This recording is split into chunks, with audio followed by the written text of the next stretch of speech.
So tuition பார்த்துக்கிட்டு இருக்கவங்க இந்த கிளாஸ் பிடிச்சிருக்கு, நமக்கு டியூஷன் சேரணும் அப்படின்னா கீழே இருக்க வாட்ஸ்அப் நம்பருக்கு காலும் பண்ணுங்கள். அது வாட்ஸ்அப் பண்ணி உங்கள் டீட்டெயில்ஸ், எந்த கிளாஸு, எந்த போர்ட் ஆஃப் எஜுகேஷன், ஸோ எந்த சப்ஜெக்ட்டுக்கெலாம் வந்து டியூஷன் தேவை, எந்த டைமிங், எல்லாத்தையும் வந்து என்ன பண்ணுங்கள், ஒரு மெசேஜாக சொல்லிட்டீங்க அப்படின்னா அதை செக் பண்ணி நாங்கள் உங்களுக்கு எந்த ஸ்லாட்டு போடலாம், இல்லை உங்களுக்கு எந்த ஸ்லாட்டு வேணும், அது எங்ககிட்ட அவைலபிளாக இருக்கான்றதை செக் பண்ணி நாங்களே கன்ஃபார்ம் பண்ணிடுவோம். ஓகேவா? ஸோ டியூஷன் வேணும் அப்படின்னு நினைக்கிறவங்க ஜாயின் பண்ணுங்கள், படிக்க ஆரம்பிங்க. Third one, on comparing the ratios A1 by A2, B1 by B2, C1 by C2. அதே தான். Find out whether the following pair of linear equations are consistent or inconsistent. ஓகேவா? என்ன சொல்கிறாங்க? கன்சிஸ்டண்ட்டா ஆர் இன்கன்சிஸ்டண்ட்டா, இதை மட்டும் கண்டுபிடிங்கன்றாங்க. ஓகேவா? வாங்க கண்டுபிடிக்கலாம்.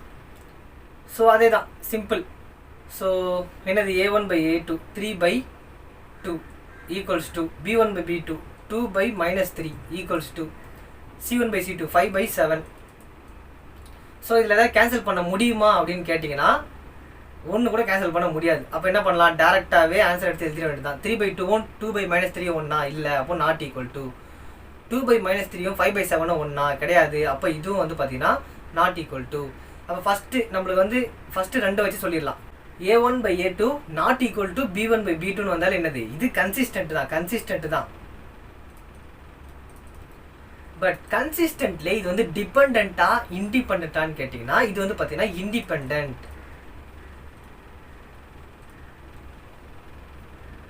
இண்டிபெண்ட்.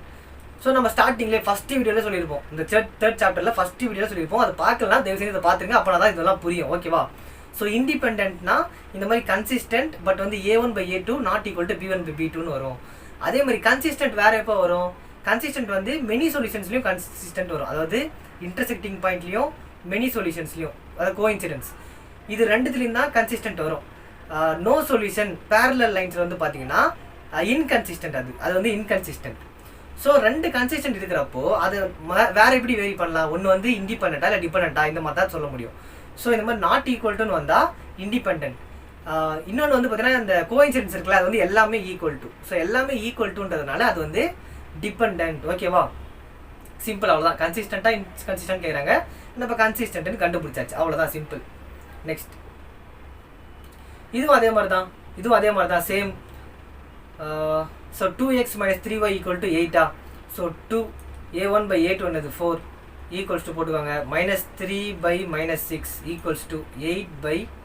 ஸோ இங்கே நல்லா கவனிங்க, 8 by 9 இருக்குது. ஆனால் என்ன இருக்குது, ஈக்குவல்ட்டுக்கு ரைட் ஹேண்ட் சைடு இருக்குது. இப்போ ஈக்குவல்ட்டுக்கு லெஃப்ட் ஹேண்ட் சைடு எடுத்துகிட்டு வந்தால் என்னென்னு மாறும் இந்த ஈக்குவேஷன், 2x minus 3y. 8 வந்து நான் இந்த சைடு மூவ் பண்ணிக்கிறேன், அப்போ என்ன ஒரு ப்ளஸ் சைட் வந்து -8 ஈக்குவல்ஸ் டு 0ன்னு வரும். அதே மாதிரி இந்த ஈக்குவேஷன் இது என்னது 4x minus 6y. 9 வந்து அதே மாதிரி நான் லெஃப்ட் ஹேண்ட் சைடு எடுத்துகிட்டு வரேன், ப்ளஸ் 9 இருக்கிறது -9 மாறிடும். அப்போ -9 ஈக்குவல்ஸ் டு 0. கரெக்டாக? அப்போ என்ன வரும், -8 by -9 வரும். இதுக்கு சொல்லிடலாம் சார், மைனஸ் கேன்சல் ஆகிடும் சார், அதுக்கு 8 by 9 வச்சுக்கலாமேன்னு கேட்டால், so C1 by C2 8 by 9 எடுத்துக்க வேண்டியது தானே அப்படின்னா எல்லாத்துக்குமே வராது, எல்லாத்துக்குமே இந்த மாதிரி எடுத்துக்க முடியாது. சப்போஸ் ஃபார் எக்ஸாம்பிள் இது ஈக்குவல் டு -8 இருந்தால் என்ன பண்ணுவீங்க, -8 by 9 எடுத்தால் கரெக்டாக வருமா, தப்பாக தான் வரும். ஸோ அப்போ இது லெஃப்ட் ஹேண்ட் சைடு எடுத்து வரும்போது +8 -9 வேணால் மாறும். ஸோ அப்போ அந்த மாதிரி நேரத்தில் தப்பாக தான் வரும். நீங்கள் எப்படி இருந்தாலுமே பார்த்த உடனே தெரிஞ்சுக்குது மைனஸ் கேன்சல் ஆகி ப்ளஸ்ஸாக தான் வரும் அப்படின்னா பிரச்சனை இல்லை. பட் சிம்பிள் சேஞ்ச் ஆகி வந்துச்சுன்னா ஸோ இந்த மெத்தடில் தான் போட்டாகணும். அதுக்கு நம்ம இந்த மெத்தடே ஃபாலோ பண்ணிக்கலான்ட்டு தான் இந்த மெத்தடில் போட்டுக்கிட்டு இருக்கோம் கண்டினியூஸாக. சரி, கேன்சல் பண்ணுவோமா? So 2 1 times 2 2 2 times 4 minus cancel 3 1 times 3 3 2 times 6. So இது வந்து மைனஸ் மட்டும் தான் கேன்சல் ஆகும். ஸோ வேல்யூ வந்து கேன்சல் ஆகாது 8 by 9 சொல்லிட்டு. அப்போ எப்படி இருக்கு, so 1 by 2 equals to 1 by 2 not equals to 8 by 9. கரெக்டாக? இப்போ first A1 by A2 equal to B1 by B2 not equal to C1 by C2னா அது வந்து என்னது, அது வந்து பேரலல் லைன்ஸ். கரெக்டாக? Parallel lines. பேரலல்னா ஒன்று இப்படி இருக்கும், இன்னொன்று அது கூடவே போகும், இதுதானே பேரலல். ஸோ பேரலல் லைன்ஸ் இது வந்து. கரெக்டாக? ஸோ பேரலல் லைன்ஸ்னால் இது வந்து என்னது, கன்சிஸ்டண்ட்டா இன்கன்சிஸ்டண்ட்டா? இன்கன்சிஸ்டன்ட்.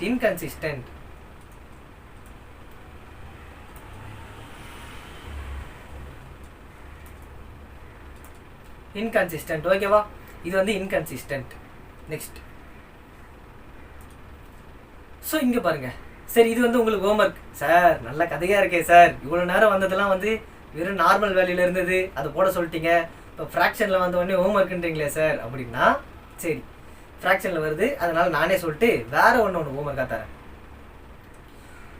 3/2x, அது இப்போ 3/2ன்னு இருந்தாலுமே இது என்ன பண்ணும், இது டோட்டலாகவே வந்து பார்த்தீங்கன்னா A1 தான். ஓகேவா, 3/2ன்னு ஃப்ராக்ஷனில் இருந்தாலுமே டோட்டலாக A1. 5/3ன்னு இருந்தாலுமே இது டோட்டலாக வந்து என்னது, இது டோட்டலாக வந்து B1 தான். ஓகேவா, சரி, இது ஒரு ஈக்குவேஷன். 9x - 10y = 14ன்றது இன்னொரு ஈக்குவேஷன். இதை எப்படி எழுதலாம் அப்படின்னா, இங்கே நல்லா பாருங்கள், 3/2 இது வந்து A1. ஓகேவா, அதெல்லாம் இப்படி எழுதுவோம். 3/2 இது வந்து A1 டிவைடட் பை A2 வந்து 9 ஈக்குவல்ஸ் டு B1 என்னது 5/3 டிவைடட் பை B2 வந்து என்னது -10 ஈக்குவல்ஸ் டு C1 வந்து என்னது 7. ஆனால் இந்த சைடு மூவ் ஆச்சுன்னா -7. ஸோ இங்கேயும் பாருங்கள், இது -7 ஆகும், -14 மைனஸ் கேன்சல் ஆகும். ஸோ 7/14 எடுத்து எழுதிக்கோங்க. சரி, இப்போ என்ன பண்ணலாம் அப்படின்னா, நல்லா பாருங்கள், அப்படியே கேன்சல் பண்ண முடியாது. இங்கே 9 என்ன இருக்குது, டிவைடில் இருக்குது. ஸோ இது ஃப்ராக்ஷனில் இருந்தால் இதுவும் நீங்கள் ஃப்ராக்ஷன் டேர்மில் தான் கன்வெர்ட் பண்ணோம் அப்படின்னா 9 டிவைட் பை 1. ஏன் அப்படி சொல்கிறேன்னா, இப்போ பாருங்கள், 10 டிவைட் பை 1 ஈக்குவல் டு என்னது 10, 2 டிவைட் பை 1 ஈக்குவல் டு என்னது 2, அதே மாதிரி 7 டிவைட் பை 1 ஈக்குவல் டு என்னது 7. So 19 divide by 1 equal to 19. அப்போது டினாமினேட்டரில் 1 வந்தால் நியூமரேட்டரில் என்ன வேல்யூ இருக்கோ அதே தான் நம்ம போடுவோம். கரெக்டாக? ஸோ அதனால தான் நம்ம இந்த மாதிரி எடுத்துக்கிறோம். ஸோ 9/1, ஏன்னா மேலே ஃப்ராக்ஷன் கீழே ஃப்ராக்ஷனாக மாற்றணும்னா 9/1 போட்டால் வேல்யூ எதுவுமே பெருசாக அஃபெக்ட் ஆகாது, 9 தான் இருக்கும். அதனால தான். ஸோ -10/1 அவ்வளோதான். இப்போ என்ன பண்ண போகிறோம், கீழே டிவிஷனில் இருக்கா, ஸோ டிவிஷனில் இருக்க டேர்மை நான் மேலே எடுத்துகிட்டு போகும்போது எனக்கு மல்டிப்ளிகேஷனாக மாறும். கரெக்டாக?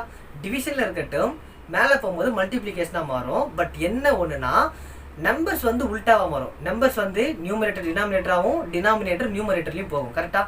அப்போ என்ன ஆகும், 3/2 மல்டிப்ளே பை 9/1 வந்து டிவைடில் இருக்குது. டிவைடில் இருக்கிறது மேலே போச்சுன்னா மல்டிப்ளிகேஷனில் மாறும். ஸோ அப்போ 9/1ங்கிறது அப்படியே உல்ட்டாவாக சேஞ்ச் ஆகி 1/9 மாறும். ஓகேவா? அதே மாதிரி 5/3 -10/1 எப்படி இருக்குது, டிவைடில் இருக்குது. அப்போ மேலே போனால் மல்டிப்ளிகேஷனில் மாறும், அப்புறம் உல்ட்டாவாக மாறும். ஸோ 1/-10 கரெக்டாக ஈக்குவல்ஸ் டு 7/14. இது அப்படியே தான் இருக்குது. இப்போ இதை நம்ம 3 1s are என்ன 3, 2 9s are 18. So 5 1 times 5, 3 10s are 30 but -30 equals to 7 இது இங்கே டேரெக்டாக கேன்சல் பண்ணிப்போம். So 7 1 times 7, 7 2 times 14. அப்போது 1/2 கரெக்டாக, 1/2. இதை நம்ம கேன்சல் பண்ணாலுமே இங்கே பாருங்கள், 3 1 times 3, 3 வந்து பார்த்தீங்கன்னா 6 times 18, 5 1 times 5, so 5 6 times 30. So அப்போ எப்படி இருக்குது, 1/6 ஈக்குவல்ஸ் டு -1/6 ஈக்குவல்ஸ் டு 1/2. இப்போ நல்லா பாருங்கள், 1/6ம் -1/6ம் ஒன்றா கிடையாது. ஏன், +1/6 கிராஃப் ஓடைய ரைட் ஹேண்ட் சைடு வரும், -1/6 கிராஃப் ஓடைய லெஃப்ட் ஹேண்ட் சைடு வரும். அப்போ ரெண்டுமே ஒன்று கிடையாது. அப்போது நாட் ஈக்குவல். அதே மாதிரி -1/6 -1/2 +1/2 ஈக்குவலாக கிடையாது. அப்போ நாட் ஈக்குவல். அப்போ மூணுமே நாட் ஈக்குவல்ட்டுனா இது வந்து என்னது, மூணுமே வந்து நாட் ஈக்குவல்ட்டுனா கன்சிஸ்டன்ட் தான். சரி, மூணுமே நாட் ஈக்குவல்னா சரி. ஸோ ஃபஸ்ட்டு ரெண்டுமே நம்ம எடுத்துப்போம். ஃபஸ்ட்டு ரெண்டு நாட் ஈக்குவல்ட்டுன்னு வந்துச்சுன்னா இது என்னது, அப்பயுமே கன்சிஸ்டன்ட் தான். பட் கன்சிஸ்டன்ட்ல என்னது, கன்சிஸ்டன்ட்ல இண்டிபெண்டன்ட். புரியுதா? கன்சிஸ்டன்ட்ல இண்டிபெண்டன்ட். எல்லாமே ஈக்குவல்ட்டுன்னு வந்தால் கன்சிஸ்டன்ட் டிபெண்டன்ட். ஃபஸ்ட்டு ரெண்டு ஈக்குவல் டுன்னு நாட் ஈக்குவல்ட்டுன்னு வந்துச்சுன்னா கன்சிஸ்டன்ட் இண்டிபெண்டன்ட். அவ்வளோதான், சிம்பிள். ஓகேவா? ஸோ 4th one நான் போடுறேன், 5th one அதே மாதிரி தானே இருக்குது, போன வாட்டி பார்த்த மாதிரி தானே இருக்குது. ஸோ 5th one மட்டும் உங்களுக்கு ஹோம்ஒர்க். ஓகேவா? 5th one இது வந்து பார்த்தீங்கன்னா உங்களுக்கு ஹோம்ஒர்க். நீங்கள் தான் போட்டு கமெண்ட்டில் ஆன்சர் பண்ணணும். ஆன்சர் பண்ணுங்கள், தப்போ ரைட்டோ ஆன்சர் பண்ணுங்கள். தப்புனா அடுத்த வீடியோவில் தெரிஞ்சுக்க போகிறீங்களா, வேறு யாராவது சொல்லுவாங்க, அவங்கள பார்த்து தெரிஞ்சுக்கோங்க. கரெக்டாக வந்துச்சுன்னா சூப்பர், உனக்கு எல்லாம் புரிஞ்சிருச்சு, நீ வந்து பக்காவாக ஆகிட்டு நம்ம வீடியோ பார்த்து அப்படின்னு அர்த்தம். சரி, 4th one பாருங்கள். So 5A1 divide by A2 வந்து எனக்கு -10. So -3 divide by 6 equals to இங்கே பாருங்கள், இது பாருங்கள் 11. இந்த 11 வந்து நான் இந்த சைடு எடுத்துகிட்டு வந்தேன் அப்படின்னா -11 எனக்கு வந்துடும். -11 டிவைட் பை இந்த 22 நான் லெஃப்ட் ஹேண்ட் சைடு எடுத்துகிட்டு வந்தேன் அப்படின்னா +22. இப்போ பாருங்கள் மாறிடுச்சா, இதனால தான் நம்ம அப்படி சொல்கிறது.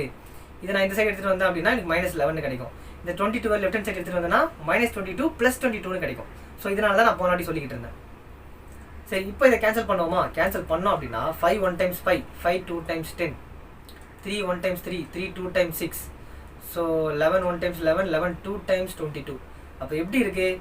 -1/2 ஈக்குவல்ஸ் டு -1/2 ஈக்குவல்ஸ் டு -1/2. கரெக்டாக?